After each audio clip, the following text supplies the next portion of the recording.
Parehong anak ng mga presidente. Naku, malaking chismis ito na naman. At parehong nasa Kongreso.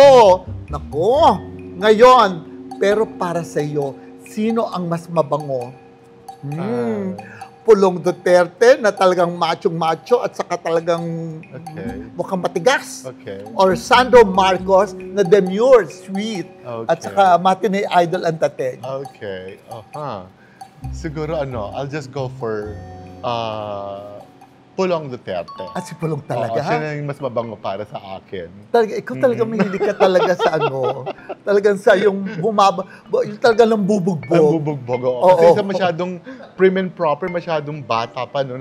Anak ng presidente natin, yung nakakatakot sa bagay, that's true. Talaga, ikaw mahilig sa bardago lang. Sinabi mo. Yun lang pa I'll just go for Pulong. Oo. Duterte. Paki-share, ha? Sure. Gusto ko yun.